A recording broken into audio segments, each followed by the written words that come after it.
El libro del destino.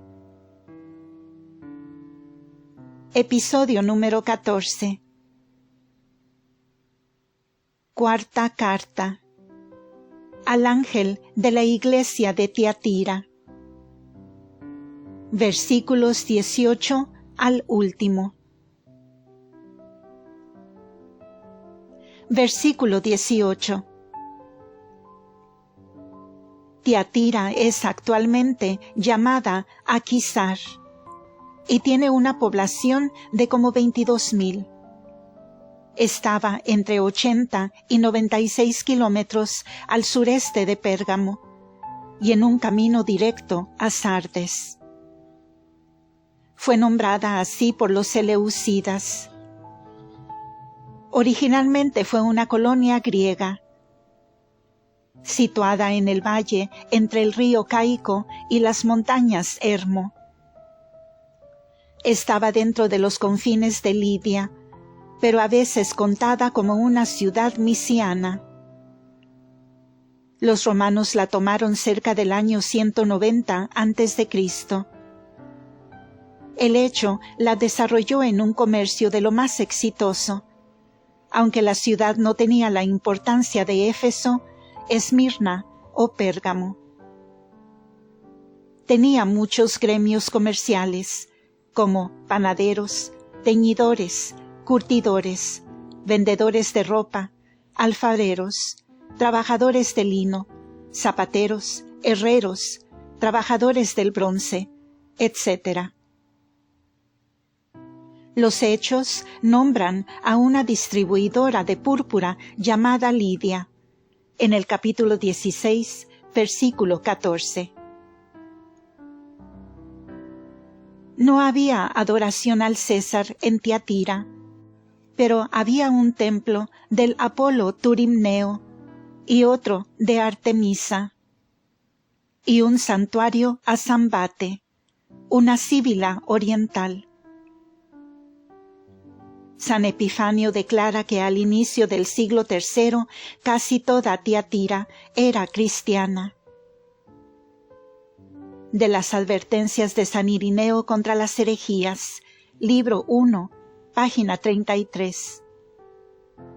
Pero que se había convertido en un bastión del montanismo.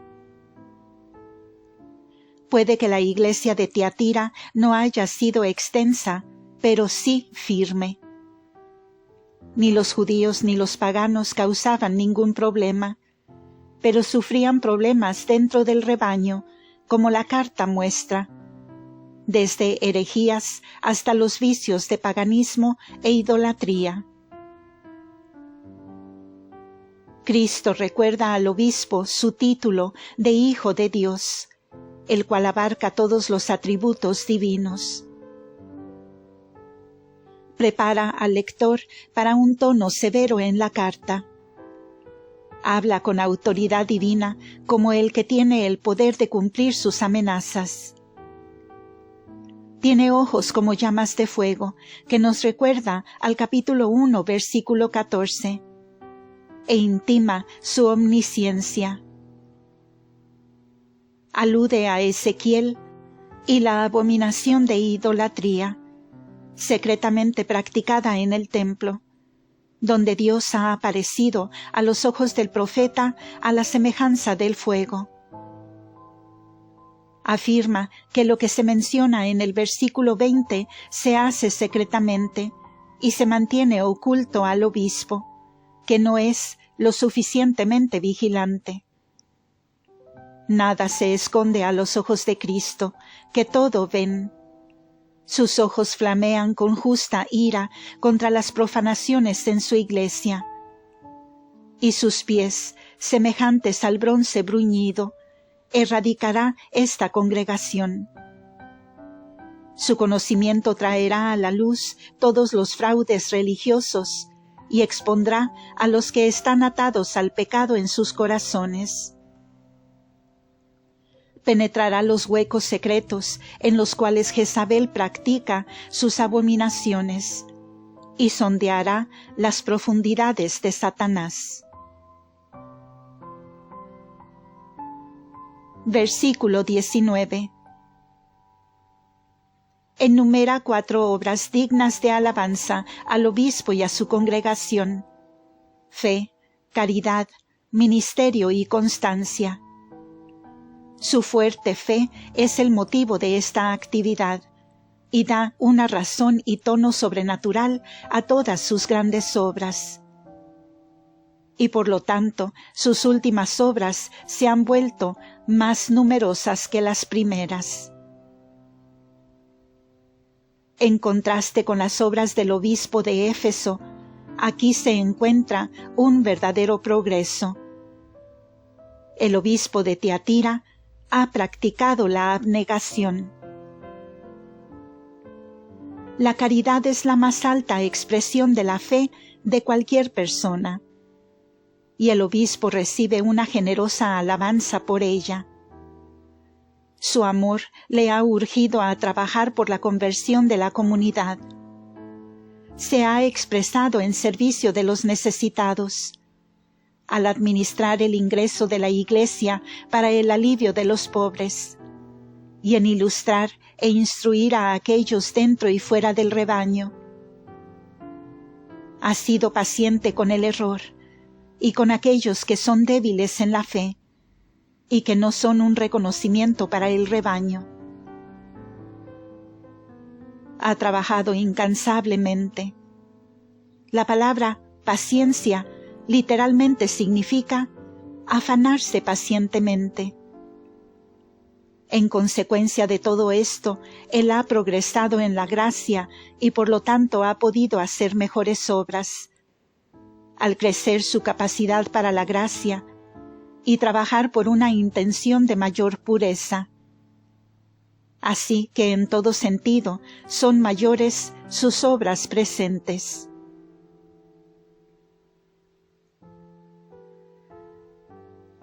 Versículo 20. El obispo de Tiatira, sin embargo, ha sido encontrado gravemente culpable de permitir que una mujer, llamada Jezabel, pertenezca a la Iglesia, que pose como profetisa y que induzca al error a miembros de la congregación. El nombre alude al Antiguo Testamento. El rey Acab se casó con una mujer sidonia llamada Jezabel, para quien construyó un altar y templo a Baal, y adoró a aquel ídolo.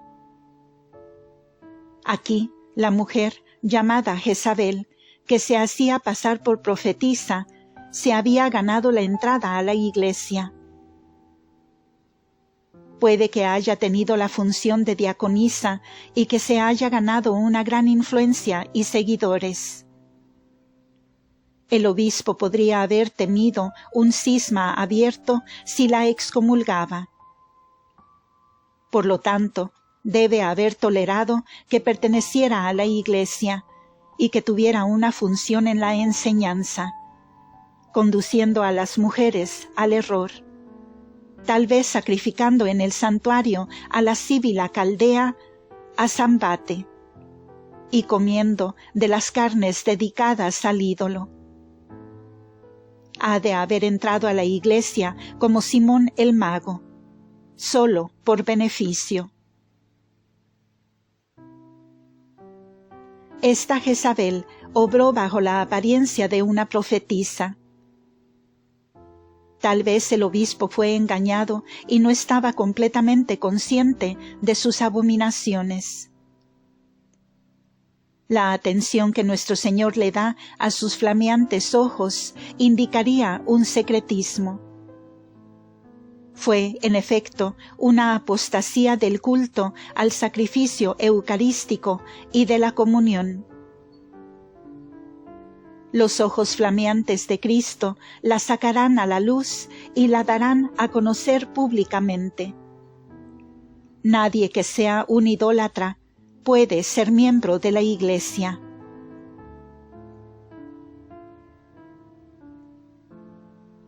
Versículo 21.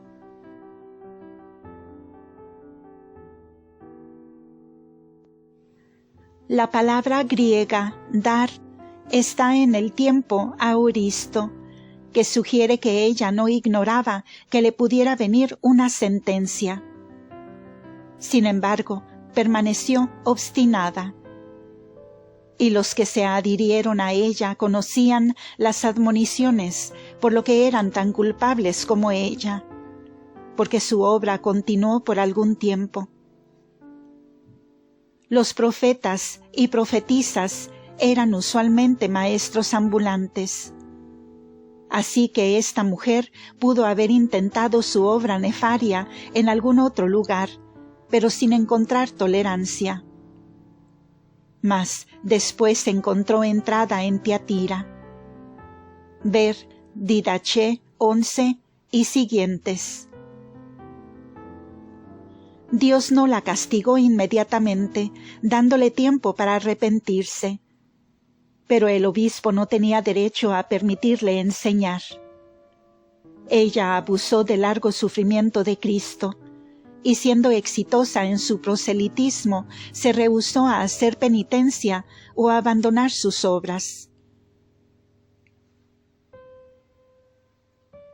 Versículo 22. La cama mencionada es una enfermedad, que se contrasta con la cama de lujo que se proveía en aquellas festividades paganas. Esta enfermedad es un símbolo de la gran tribulación, que caerá sobre los que siguen a esta falsa profetisa. La gran tribulación es una frase estereotipada, a menudo usada en el Apocalipsis y en otras partes del Nuevo Testamento, para las persecuciones romanas. Por sus falsas revelaciones, esta Jezabel traerá las sentencias de Dios sobre sus seguidores. El adulterio es un término profético que significa infidelidad a Cristo. La participación en las carnes sacrificiales era adulterio espiritual, porque es una infidelidad a Cristo eucarístico, el esposo del alma. En las escrituras proféticas del Antiguo Testamento, Judá e Israel eran llamadas adúlteras, porque practicaron la idolatría. El rey Acab hizo una severa penitencia tras que Elías lo amenazó con los juicios de Dios por el asesinato de Nabot. Y la sentencia fue deferida, mas no anulada. Y así, estos que han seguido a esta Jezabel a la muerte espiritual, se pueden aún redimir si hacen penitencia.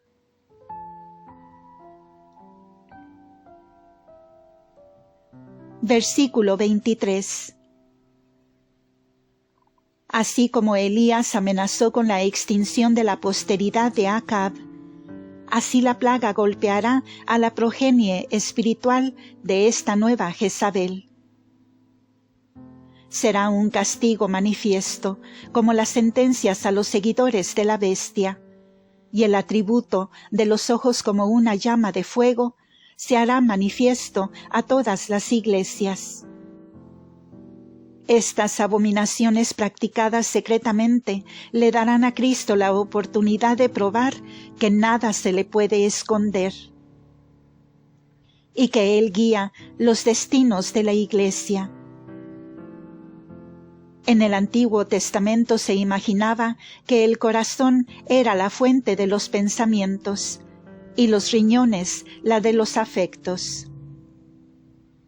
Ante los ojos de Cristo que todo ven, los pensamientos y afectos son claros, y todos los apegos al pecado aparecen en toda su fealdad.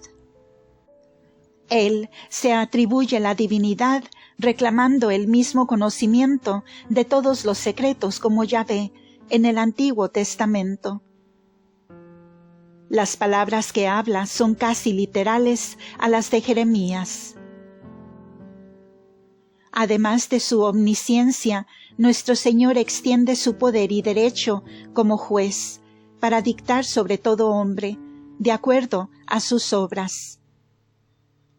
Aquellos que practican las enseñanzas de esta Jezabel cosecharán los frutos de sus obras, y deberán admitir, como la plaga les golpee, que sabían lo que vendría, y han voluntariamente cortejado a la muerte.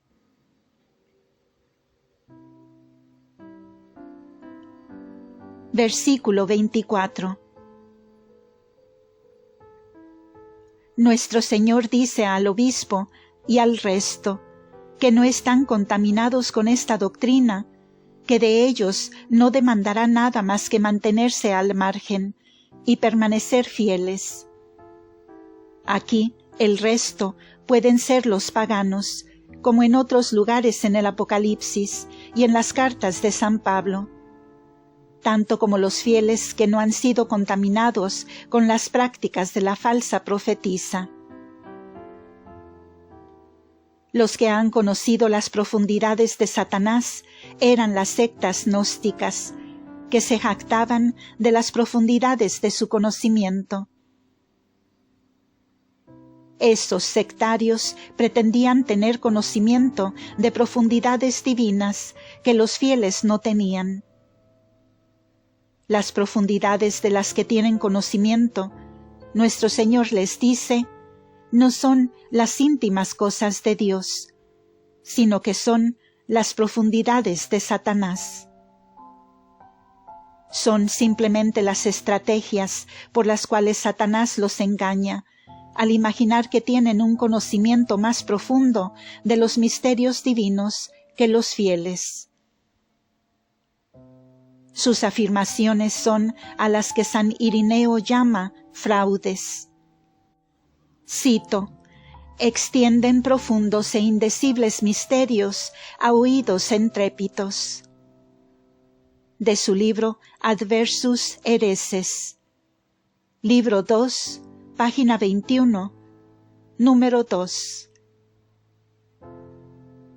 Afirmando que han encontrado los misterios de Dios.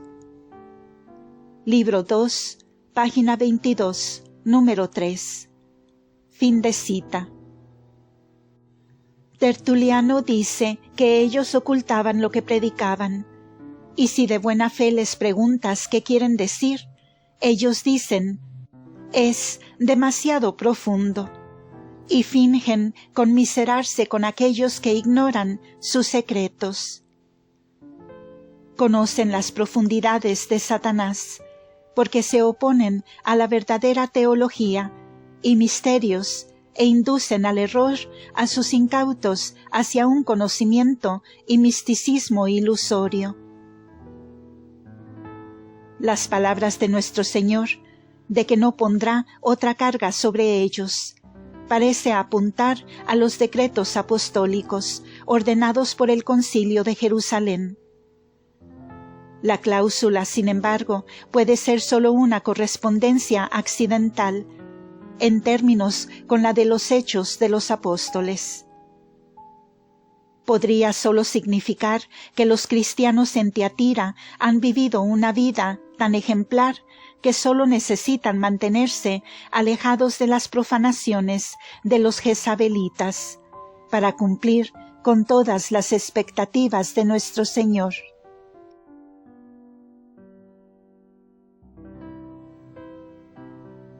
Versículo 25. Nuestro Señor, con sus seguidores, no es tan riguroso en sus exigencias como lo eran los fariseos, y por lo tanto no urge a los creyentes de Tiatira a refutar y combatir la herejía de los laxistas, sino a sólo asirse firmemente a la pura y verdadera doctrina, hasta que Él decida venir como juez. Su venida, de acuerdo con el texto, no es inminente, pero ocurrirá en su tiempo designado. Así, Él considera irreprochables a aquellos que se han mantenido libres de la contaminación de las doctrinas de Jezabel. Versículo 26. En este versículo, nuestro Señor comienza a enumerar varias recompensas para aquellos que vencieren la tentación de las cosas prohibidas e hicieren las obras que Él ordena. Las obras son las ya mencionadas en los versículos anteriores a las iglesias. El poder sobre las naciones no significa una venganza sangrienta sobre los paganos, que son los enemigos de Dios, o sobre los ciudadanos de la ciudad de Satanás, sino el triunfo espiritual de la Iglesia. La promesa se cumple en la influencia que la Iglesia imperceptiblemente gana sobre el mundo. Y los que se mantienen firmes reciben el crédito y recompensa por ello. La Iglesia es el más grande factor en el mundo para moldear el carácter nacional. Y cada miembro ejerce una influencia para la subyugación del mundo a Cristo en proporción a su lealtad. Esta autoridad prometida por Cristo se contrasta con la que Satanás le dará a la bestia. Cristo, el Hijo de Dios, impartirá a sus seguidores, si prueban su derecho a ser los hijos adoptivos de Dios, por la victoria sobre las tentaciones, su propia autoridad sobre las naciones. Serán líderes espirituales de las naciones, bajo su general, Cristo. Él, así, representa a la Iglesia como supranacional. De esa manera, él alude al Salmo 2, versículos 8 y 9, y al Apocalipsis 20, versículo 4. El que es fiel a Cristo no podrá reclamar para sí un profundo conocimiento de los misterios, que es en sí una mentira, pero tendrá mucho más que eso. Tendrá poder o autoridad para cambiar al mundo, y con Cristo hacer todas las cosas nuevas. Versículo 27. El que es fiel reinará junto con Cristo a las naciones futuras con barra de hierro. La barra de hierro simboliza aquel juicio por el cual los elegidos serán separados de los réprobos. Aquel que sea fiel a Cristo, por su ejemplo, evitará que los justos se mezclen con los malos. Esto alude a los malos en la iglesia de Tiatira. El ejemplo del verdadero creyente frenará a aquellos que se inclinan a ceder ante las tentaciones, a no ceder, e impulsará a aquellos que se resuelven a hacer cosas prohibidas a retirarse de él y separarse de la iglesia de la cual es miembro. Los malos siempre tienen aversión por el bien, y esto salva al bien de la contaminación de sus estándares sociales y morales. Por lo tanto, el ejemplo dado por los buenos al inicio de la trayectoria de la Iglesia se afirmará en épocas futuras y ayudará a mantener a la Iglesia pura y segregada del mundo que sirve a Satanás. Antes de que ese nuevo orden sea firmemente establecido, el antiguo orden debe ser fracturado. Si el alfarero rompe la producción de su arte, lo hace porque es imperfecto o inútil debido a los materiales, y tiene en mente reconstruir y formar las cosas sin ningún defecto. Así, el alfarero divino romperá el antiguo orden social y destruirá los estándares morales antiguos, y por medio de la Iglesia inaugurará un mejor orden social y una más refinada existencia nacional. Esto claramente se refiere al Salmo 2, versículos 8 al 9. El verdadero cristiano será una barra de hierro en la mano de Cristo para provocar este cambio y renovar la faz de la tierra. Esto apunta al capítulo 12, versículo 5, donde la Iglesia ha de ser reformada y moldeada perfectamente, de acuerdo a los ideales de Cristo. El elemento divino de la Iglesia no necesita ser perfeccionado, pero el elemento humano deberá ser reformado. Los verdaderos creyentes pueden ser aptos instrumentos en la mano del divino alfarero, solo si obedecen a la Iglesia.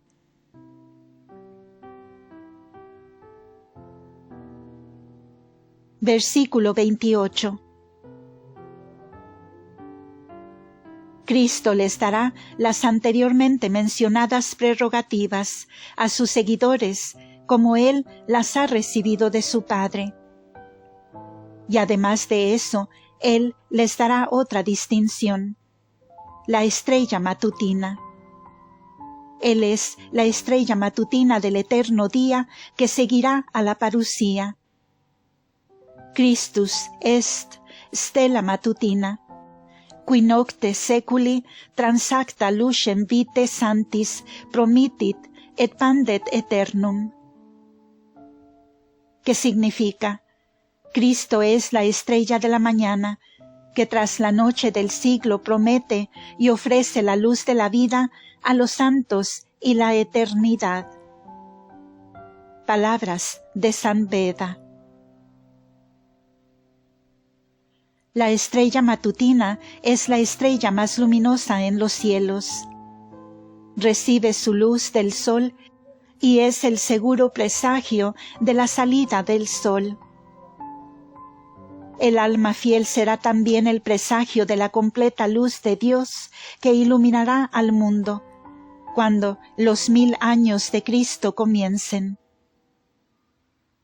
La unión con Cristo por la gracia en esta vida es el presagio de la completa luz del sol, que traerá el eterno día a cada uno en la visión beatífica. En el día de San Juan, el mundo estaba aún en la oscuridad del paganismo.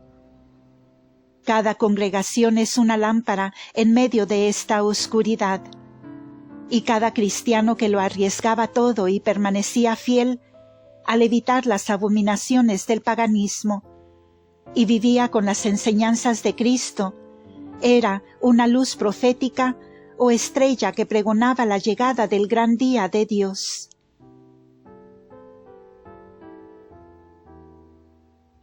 Versículo 29. Último versículo.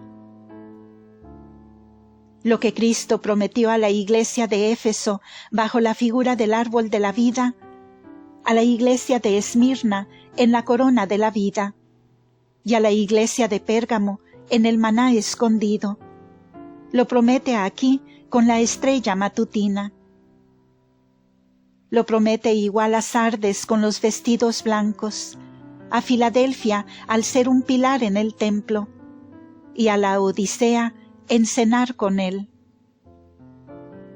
Estas son promesas temporales, promesas de lo que el verdadero cristiano ganará para su vida, comparado a lo que los paganos ganan con una vida de pecado. Estas promesas cumplidas en esta vida son la prenda de una recompensa mucho mayor que será cumplida para los fieles en el reino eterno de Dios.